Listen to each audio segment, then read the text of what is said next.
Sometimes the greatest miracles happen in the most ordinary places: a dusty road, a fishing boat, or a quiet well at noon. This is the story of the day Jesus broke every boundary, cultural, social, and spiritual, to reach a woman who thought she was invisible. A woman whose life was about to change forever. Stick around, because her story might just be your story too. The sun burned high over the dry landscape of Samaria. The heat was relentless, shimmering off the baked earth. In ancient times, fetching water was a communal activity, a social highlight of the day.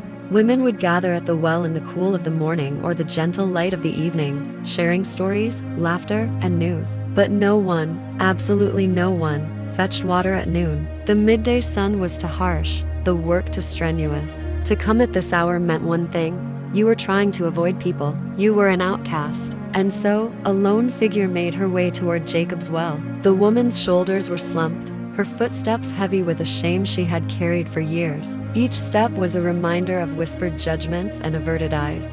Her life was a collection of broken stories, failed relationships, and deep loneliness. She came to the well not just for water, but in solitude, hoping to escape the piercing glares of the other women in her town. But on this day, her solitude was broken. Someone was already there. A man, sitting by the side of the well, his face calm and thoughtful despite the heat. And he was a Jew. This was strange, deeply unusual. Jews and Samaritans had a long, bitter history of mutual hatred and distrust. Pious Jews would often take long, inconvenient detours just to avoid passing through Samaritan territory. So for a Jewish man to be here, in the heart of Samaria, at this specific well, it didn't make sense. Who was he? And what could he possibly want? She clutched her water jar, a sense of unease mixing with her usual weariness.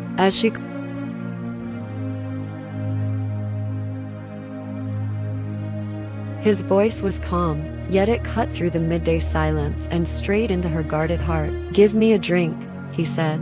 She froze. Her mind raced, trying to process the sheer audacity of his request. She looked at him, then at herself. The lines were so clearly drawn. "You," she said, her voice filled with disbelief, "are a Jew, and you ask me, a Samaritan woman, for a drink?" Everything about this moment was wrong, according to the rules of her world. First, Jews considered Samaritans unclean. Sharing a cup or a bucket with one was unthinkable. Second, respected Jewish teachers or rabbis would never, ever engage a woman in a public conversation, especially not a woman they didn't know.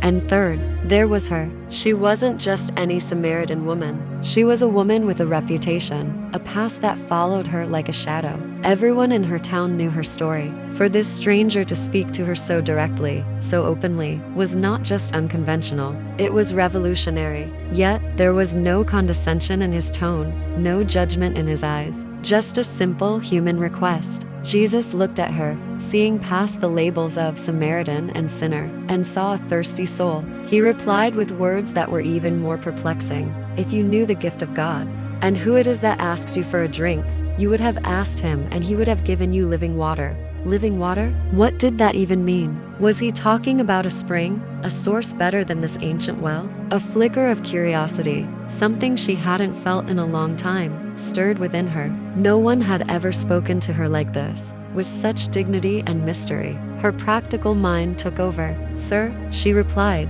"you have nothing to draw with and the well is deep. Where can you get this living water? Are you greater than our father Jacob, who gave us the well and drank from it himself?"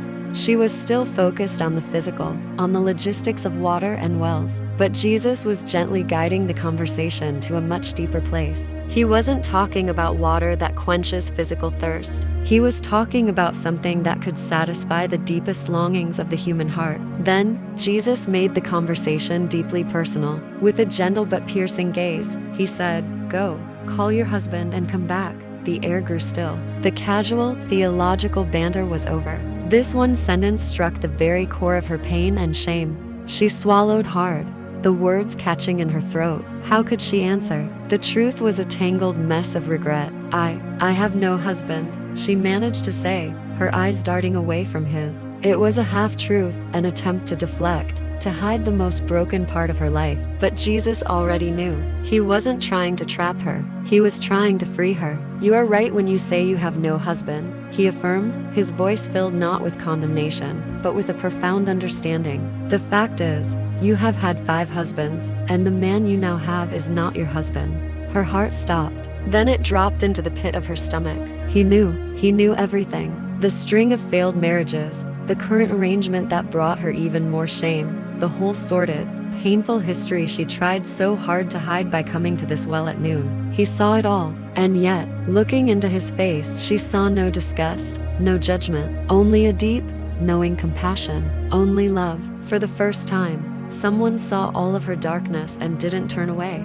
In that moment of total exposure, the woman did what so many of us do when the truth gets too close for comfort. She changed the subject. If you can't deal with your personal mess, pivot to a safer, more abstract topic, religion. "Sir," she said, her tone shifting, "I can see that you are a prophet." She was trying to regain some control, to move the spotlight off her life and onto a centuries-old debate. "Our ancestors worshipped on this mountain," she said, gesturing to Mount Gerizim, the sacred site for Samaritans, "but you Jews claim that the place where we must worship is in Jerusalem."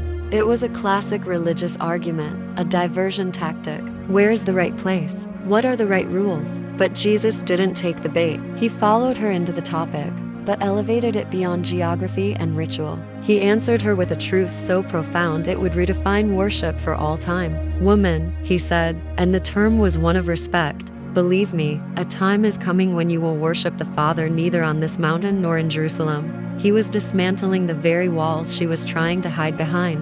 He continued, "The time is coming and has now come when the true worshippers will worship the Father in spirit and in truth, for they are the kind of worshippers the Father seeks. It's not about where you are, but who you are. It's not about the place. It's about the posture of your heart." His words hung in the air, heavy with meaning. The woman was stunned. This conversation had gone from a simple request for water to the deepest truths of God. She felt she was on holy ground. In a soft, hopeful whisper, she said the one thing she was holding on to. "I know that Messiah is coming. When he comes, he will explain everything to us." It was a confession of faith, a longing for clarity in a confusing world. Jesus looked at her, the woman everyone else had written off, and gave her the greatest revelation in history. He leaned forward and said simply, "I, the one speaking to you, I am he." The first person in the Gospel of John to whom Jesus explicitly revealed his identity as the Messiah was not a priest, not a disciple, but a broken, outcast woman at a well. Everything changed in that instant. The revelation was so powerful, so life-altering, that the woman's entire world was turned upside down. She completely forgot what she came for. Her water jar, the heavy symbol of her daily burden and isolation, was suddenly insignificant. She dropped it. It lay there on the ground, abandoned, as she turned and ran. She didn't walk. She ran back toward the very town she had been avoiding, back to the very people whose judgment she feared. She burst into the town square, her voice no longer hushed with shame but ringing with excitement and urgency. "Come," she shouted.